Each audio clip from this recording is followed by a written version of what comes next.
শহীদ ওসমান হাদি বসে থাকতেন, আরো প্রশ্ন কণ্ঠে, আরো জোরালো কণ্ঠে এই জুলুমের বিরুদ্ধে আওয়াজ তুলতেন।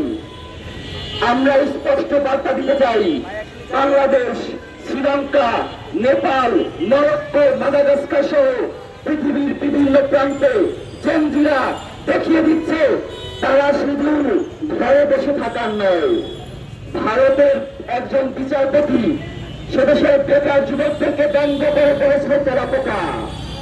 সেই তেলাপোকা কি জিনিস কক্সবাজার পার্টি সেটা দেখিয়ে দিয়ে গেছে। তেলাপোকা সম্পর্কে একটা কথা বলে দেই, বৈজ্ঞানিক গবেষণায় দেখা গেছে তেলাপোকার পা একবার ধুয়ে গেলে 1000 বার ওই পা জন্ম নেয়।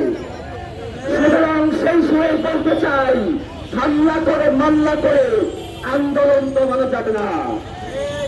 বারংবার পা জন্মে সে আন্দোলন জেনজিরা আবার রুখে হবে। বাংলাদেশের এই মাটি থেকে স্পষ্ট বলতে চাই, ভারতের সরকার, মোদী সরকারের বিরুদ্ধে আমাদের স্পষ্ট অবস্থান আছে। তার কারণ স্পষ্ট, দীর্ঘ 17 বছর যে ফ্যাসিবাদ বাংলাদেশে কায়েম হয়েছিল তার নেতৃত্বের অন্যতম শক্তি ছিল ভারতের মোদী সরকার। আমরা আরো বলতে চাই, 2024 সালের জুলাই অভ্যুত্থানে যখন বাংলাদেশের প্রতিটি প্রান্ত রক্তাক্ত হচ্ছিল, প্রতিটি প্রান্ত উত্তপ্ত হচ্ছিল, তখন সীমান্ত হতে আমাদের ভাই বোনেরা আমাদের এই যৌক্তিক আন্দোলনের প্রতি সংহতি জ্ঞাপন করেছিল। আমরা তাদের প্রতি কৃতজ্ঞতা বোধ জানাইতে চাই।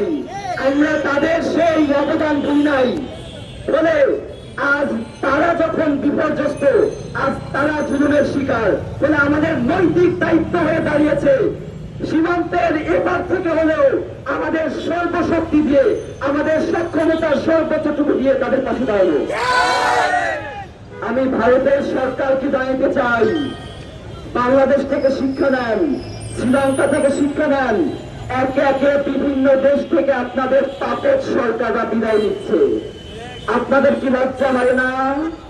আমাদেরকে আরো বলতে হয়, খুব হাস্যরসাত্মক ভাবে বলতে হয়, অভাগা যেদিকে যায় সাগর শুকিয়ে যায়।